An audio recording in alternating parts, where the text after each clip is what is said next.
10 ఏళ్ల పాటు బ్రేకులు లేనట్లే ఉండేది అక్కడ కారు పార్టీ స్పీడ్. అసెంబ్లీ ఎన్నికల్లో ఓటమి తర్వాత విందామన్న హారన్ సౌండ్ కూడా వినిపించడం లేదు.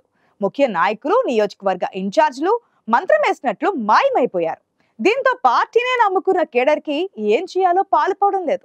కొందరు గోడ దూకేశారు, ఇంకొందరు పక్క చూపులు చూస్తున్నారు. ఒకప్పుడు అధినేత తనయ శాసించిన జిల్లాలో ఎందుకు ఈ పరిస్థితి?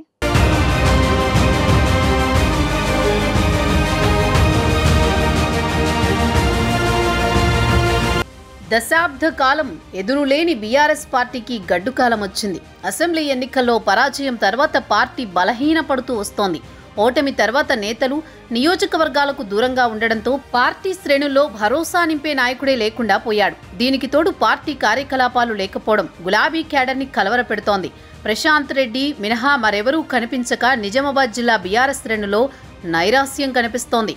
10 ఏళ్ల తర్వాత అధికారంలోకి రావడంతో దూకుడు పెంచిన కాంగ్రెస్ పార్టీని ధీటుగా ఎదుర్కొనే నాయకుడు లేక బీఆర్ఎస్ శ్రేణుల్లో నిస్తేజం ఆవరించింది. రాజకీయ భవిష్యత్తు కోసం కొందరు నేతలు పార్టీలు విడినా ఇప్పటికీ నియోజకవర్గాల్లో బీఆర్ఎస్ క్యాడర్ బలంగానే ఉంది. బలమైన పునాది వేసుకున్న గులాబీ పార్టీ క్యాడర్ని కాపాడుకునేందుకు కనీస ప్రయత్నాలు కూడా చేయడం లేదట పార్టీ నాయకత్వం.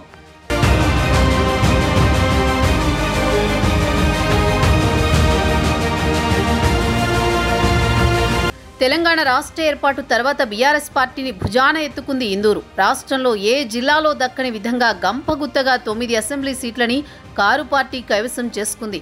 జహీరాబాద్, నిజామాబాద్ పార్లమెంటు స్థానాలు కూడా బీఆర్ఎస్ ఖాతాలో చేరాయి. ఉద్యమ కాలంలో కూడా ఉమ్మడి నిజామాబాద్ జిల్లా బీఆర్ఎస్ పార్టీని అక్కున చేర్చుకుంది. అధినేత కేసీఆర్కి అత్యంత నమ్మకమైన జిల్లాగా మారింది నిజామాబాద్. కానీ దశాబ్ద కాలం అధికారం తర్వాత ప్రస్తుతం పవర్లో లేకపోవడంతో బీఆర్ఎస్ పార్టీకి ఇంకా ఆ షాక్ నుంచి తేరుకోలేకపోతోంది. గత అసెంబ్లీ ఎన్నికల్లో నిజామాబాద్ జిల్లాలో కేవలం 2 నియోజకవర్గాల్లోనే బీఆర్ఎస్ గెలిచింది. బాన్సువాడ ఎమ్మెల్యే మాజీ స్పీకర్ పోచారం శ్రీనివాసరెడ్డి బీఆర్ఎస్ని వీడి కాంగ్రెస్ గూటికి చేరారు. ఇక బీఆర్ఎస్కి బాల్కొండ ఎమ్మెల్యే వేముల ప్రశాంత్ రెడ్డి ఒక్కరే మిగిలారు.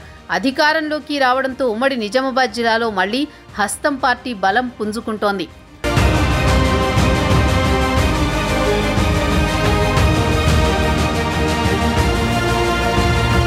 అధికారాన్ని అనుభవించిన నేతలు పార్టీ ఓడిపోగానే మొహాలు చాటేశారు. 10 ఏళ్ల పాటు ఎమ్మెల్యేలుగా కొనసాగిన నేతల వల్లే పార్టీ పరాజయం పాలైందని కార్యకర్తలు బహిరంగంగానే మాట్లాడుకుంటున్నారు. బోధన్ మాజీ ఎమ్మెల్యే షకీల్ పార్లమెంట్ ఎన్నికలకు ముందు నుంచి నియోజకవర్గానికి దూరంగా ఉంటున్నారు. మిగతా ఇన్ఛార్జీలు నియోజకవర్గాలకు రావడమే మానేశారు. బాల్కొండ ఎమ్మెల్యే ప్రశాంత్ రెడ్డి తప్ప దాదాపుగా అందరూ నియోజకవర్గాలకు దూరంగానే ఉంటున్నారు. దీంతో పార్టీ శ్రేణులకు నేతలపై నమ్మకం సన్నగిల్లుతోంది. పార్లమెంట్ ఎన్నికల తర్వాత ఇన్ఛార్జీలు జెండా ఎత్తేశారు. కార్యకర్తల మంచి చెడ్డ చూసే నాయకుడే కరువయ్యారు.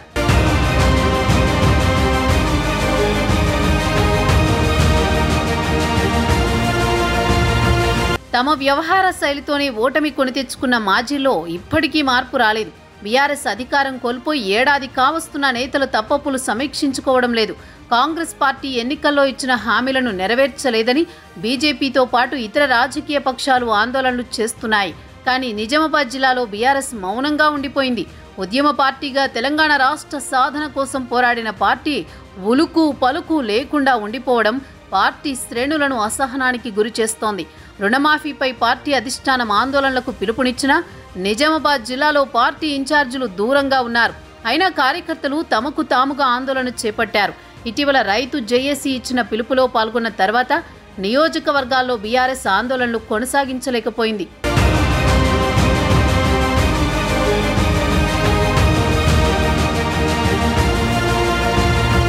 బీఆర్ఎస్ అధికారంలో ఉండగా కేసీఆర్ కూతురు నిజామాబాద్ జిల్లాలో పార్టీకి పెద్ద దిక్కుగా ఉండేవారు. అయితే లిక్కర్ స్కామ్లో చిక్కుకోవడం, జైలు నుంచి విడుదలయ్యాక కూడా ఎమ్మెల్సీ కవిత జిల్లాకు దూరంగా ఉండడంతో పార్టీకి మరింత గడ్డుకాలం వచ్చిందంటున్నారు. ఇకనైనా జిల్లాపై పార్టీ అధినేత కేసీఆర్ దృష్టి పెట్టి ప్రక్షాళన చేయాలని కోరుకుంటోంది నిజామాబాద్ జిల్లా కేడర్. లేదంటే పార్టీ మనుగడే కష్టంగా మారేలా ఉందంటున్నారు.